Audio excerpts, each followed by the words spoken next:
Are you thinking about having a second kid? Maybe you're a parent and your kids around that age, they're a little bit more independent, and you're thinking, well, maybe I'll have another one. Give it a sibling or something. So I have 2 kids. My son just started solids, and one of my readers actually asked me, how did your firstborn react to a sibling? What happens when you become from a mom of 1 to a mom of 2? Like, does the chaos actually double? So here's kind of a little story, like I guess my journey into being a mother of 2. My son just started solids, as I've mentioned. He's about 6 months, and like, I'll paint you a picture. My daughter's reciting to me an entire episode of Paw Patrol, where Mayor Humdinger needs to get rescued again. And you nod, you're scraping. Like, moms know this, that you're scraping the food, you're feeding the baby, and you're nodding and listening to your other kid. And you're like, oh yeah, and then what did Chase do? What did Marshall do? What did Sky? Oh, Ryder, oh yeah, And then goes a flying blob of yam and onto the floor. And that orange wet goop stares at you, stares at me, dimpled, judging me, challenging me, and saying, wait, are you gonna clean me up? Like, silently screaming, wipe me. I'm gonna harden into a crusty booger. And then someone's gonna flick me onto the carpet, and then little feet are gonna step all over me, and I'm gonna get entangled in those carpet fibres, and you'll never ever pluck me out. And so right at that point, I'm looking at that blob. A little hand pulls on my arm and says, Mom, you're not listening. And then another blob falls to the ground. So does that sound like chaos? Like, does that sound like just a lot of things going on? It is. It really is. But it really isn't. I don't know. When my son came home, it was beyond chaos. Like with a lot of that first month or first few weeks being a new parent, you're kind of just surviving, right? You're just pure endurance because there's just so much that you have to do. And there's no sleep. You're grinding every day from, you're struggling just to survive with sleep deprivation, your hormonal changes, your postpartum recovery bits, and, there's cabin fever because you're stuck at home all day and you're dealing with baby blues, and you're just trying to feed every hour, and it sleeps only like an hour or 2, and you can't sleep yourself. And so, yeah, it was definitely survival when my son came home, and then because I've also got my daughter running around in the background.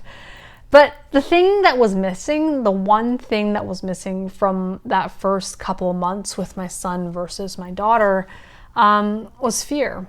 And I was fearless, because fearlessness comes with experience. That experience, like that first-hand experience, trumps reading, parenting blogs, listening to me share my story. If you don't have kids, like, you're listening to me, yeah, you can hear my story, but it's not until you really experience it as a parent that you'll know what I'm talking about. You can listen to parenting podcasts, you can watch parenting videos, you can talk to other parents, you can try to get your own parents to remember what it was and share stories with you, and then you can also babysit as well. But it's not the same, right? That first-hand experience of 24/7 being with your kids and just trying to figure it out. I mean, with my daughter, I was scared shitless, like, how do I hold her properly? Is she comfortable? Like, where do my hands even go? Like, on her butt, on her back, on her her neck, like, and I'm so stiff. I'm holding her, like, should I be this stiff? And it's like, why is she making weird sounds at night? Like, what are those nights? And what are those sounds? Like, why does she cry so much? Why is she crying? Is she hungry? Does she be burped? Is she, like, tired? It's like, what? Like, she want to be held. And why does her poop look like that? Oh my God. And then it's like, ew, cradle cap. Like, I know what it is, but like, oh my God, like, more like cradle crap, right? And I thought, like, babies were supposed to smell like, like little angels. You take a big whiff of their heads, like, oh, it smells like so nice. And then just staring at her while she's sleeping, thinking, do I keep staring, or can I leave? Like, what if she needs me? I have no idea what I'm doing and if I'm doing the right thing. And so there's a lot of fear, a lot of worry, and a lot of just like not knowing things. But doing the second time around, it's the adjustment to the constantly changing new normal was a lot easier. And it was hard, but it wasn't complicated. It was like a lot of just endurance, right? Because I generally knew what to do and what to expect, right? Because you've kind of done it before. You're like, oh yeah.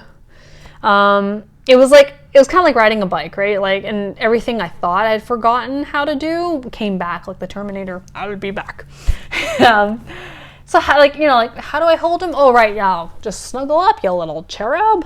Oh, yeah, you can hear him. He's making nocturnal noises again, grunting like a little piggy, or that sounds like a hunger cry. Oh, sounds like he needs to be burped. Oh, sounds like he pooped himself. And then you look at the quick peep of the poopy diaper, and you're like, oh yeah, it's supposed to be like French's mustard. Okay, cradle cap. All right, let's do mommy son spa day with a comb and some nice grapeseed oil, and we'll do a bath. And then just staring at him sleeping, you're like thinking, okay, so he's sound asleep now. I get a couple hours to record right now, right? Like right now he's actually upstairs napping while I'm recording all this. And so it took me a lot less time to adjust to being his mom, but it's taken a lot longer to adjust to also being my daughter's mom. So let me explain. So before, for my daughter, it was just, her life, right? Her life, you got mom and you've got dad, and then her, right? Now it's her, mom and dad, and a nugget.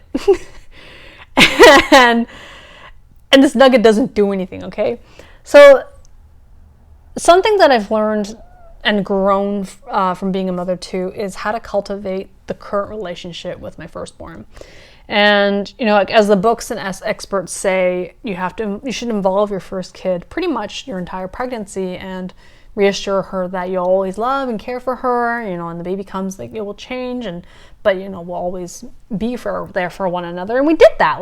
I literally, the day I found out I was pregnant and peed on a stick and I got a positive response, she was asking me, what's that, Mom? And I was like, well, I'm pregnant.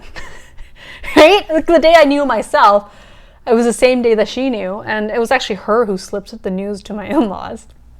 She got to look at our ultrasound, she touched my belly, and then, when he started kicking, and, we even pretended to involve her in the name picking, and she wanted to call him George from Peppa Pig. And then we also, as a family, watched those weekly videos to see how the baby was developing inside my belly, and, whatever fruit or veggie he was at the size of. And we read books about being an elder sister. There's this one that talks about my baby sister or baby brother has to eat, he eats with his hands, but I can eat with a spoon and fork, and we added chopsticks. And she got she got lots of daddy time, and while I napped on the couch, I was extremely tired during my pregnancy, and they could bond and continue to bond while when the baby came. And then of course we also fit in a lot of mom and daughter time. We'd read, we'd laugh, we'd go out for walks, we went hiking, just trying to do everything we possibly can to prepare her. But then the big moment came and she got to meet her little brother, and her first response was just how weirded out how small he was, and she was cautious, was slightly unimpressed, and kind of was an anticlimactic moment.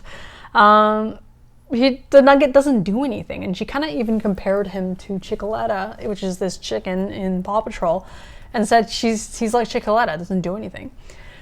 And so, and for the first few months of taking care of him, he took up a lot of my time, right, with just being a mom, and also you're recovering as well, feeding him and all this stuff. And she voiced it, and she started throwing tantrums.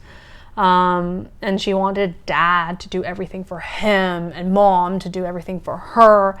And she felt that because he's a boy and dad was also a boy, that they need to take care of each other, and then that I'm, that he is his responsibility and she's my responsibility. And because of that, my husband felt helpless. Whenever she dismissed him, trying to help her, he'd get hurt. He'd feel hurt by it, and he just felt helpless and powerless at during that time.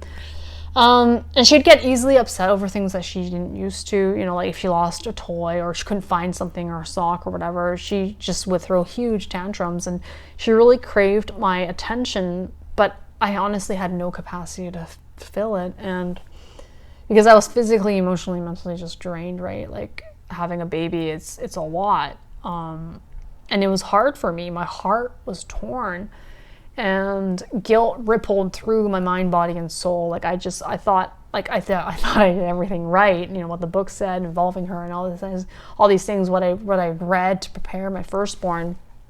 And she also did the opposite of regressing. She really wanted to differentiate herself from her little brother. So she started going to the potty by herself.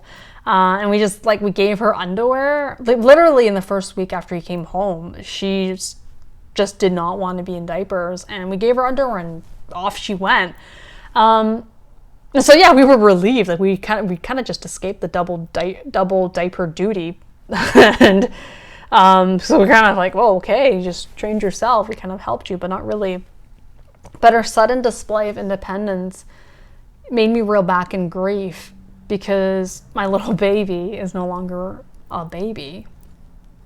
And so there was a night that we both broke down, like my daughter and I. We were getting her ready for bed, and I had her toothbrush in hand, and I was trying to help her brush her teeth, and she wouldn't let me. So I got mad. I was like, and then you kind of get into your lecture of why you need to brush your teeth, and you get into that.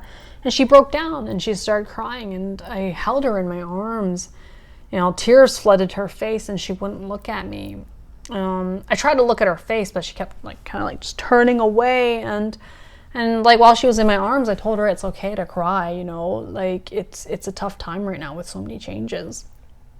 And then at that moment, I started crying, and she buries her face even deeper into my chest, and she asks me, "Are you crying too?" And I gulp. I was like, yeah, yeah. And she looks up at me, and both our faces are just dripping. And I held her tighter, and I just said, I'll always love you because I'll always be your mom. And then just then I hear my son crying in the other room, and she says he needs you. He's crying. It's okay. You can go. And so then I kissed her on her forehead for a really long time, and then she lets go of me. And so then I go and care for my son. And so since that night, it's gone incrementally better. Every day gets a little better. And she started to interact with him more. It's also because he's become more animated, right? He's 6 months old. He's rolling around, he's much more physical. And she loves making him laugh. Recently she was swishing water in her mouth after she ate something, and that sound made my son laugh. So she saw him giggling, so she kept doing it and kind of just making him laugh. And he started howling and squealing, and then she loved it. She started laughing, and they were just having a blast making each other laugh, and just feeding off each other's joy. And she loves comforting him. So there'd be times where I'm driving and then he's crying, and then she'd tell him it's okay, we're almost there. And sometimes he'll be crying while he changes diaper, and she'll come up beside him, crawl up, and just say to him, "It's okay, diaper changes don't hurt, it's okay." The way he interacts with her is he's looks at her as though he's in love with her. He just admires everything that she does. She's a little person as well, compared to me and my husband, which are big people, right? And he's actually more fascinated with her than he is in me and my husband. And he constantly wants to touch her. Whenever she's near, he wants to touch her and play with her. And then I got a video of him, just we're all three of us sitting, and you can see him trying to grab her hair, and then he has this really sneaky smile doing it. It's pretty hilarious. Or you always say, there was another video I got of him trying to grab her feet, and then she'll pull away, and he'll giggle, just really proud of himself for getting at her, getting her to react.